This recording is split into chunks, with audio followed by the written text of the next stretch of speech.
فواحد النهار من مارس ديال عام 1949 في وسط كازا وبالضبط في حي درب السلطان تجمعوا شحال من راجل مغربي حر ماشي عندهم الفلوس ولا الظهر، ولكن كانت عندهم غيرة على البلاد وعلى الكرة، وبغاو يديروا شي حاجة مغربية خالصة في زمن الاستعمار.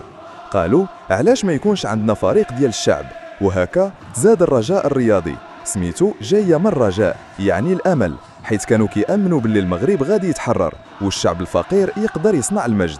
اللي كان كيسهر على التأسيس هو راجل معروف سميتو الأب جيكو، وكان فكر كبير هو ومجموعة من الوطنيين قرروا يصيفطوا رسالة من خلال الكرة.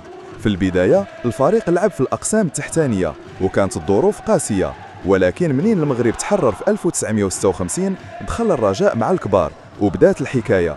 في السبعينات وثمانينات القرن الرجاء بدا كيدخل في المنافسة، ولكن ماشي بالسهل، كانوا اللعابة كيتدربوا في ظروف صعيبة، ولكن القلب كان عامر والحب ديال القميص ما عندوش ثمن. ومن بعد في 1988 جات أول بطولة ولات كازا كلها كتغني حيث ولاد الشعب داروها. لكن التسعينات كانت شي حاجة أخرى، الرجاء ولا فريق اللي ماشي غير كيربح ولكن كيسحر. بين 1996 و2000 حكموا على البطولة، جابوها 5 مرات في 6 سنين وربحوا عصبة الأبطال الإفريقية.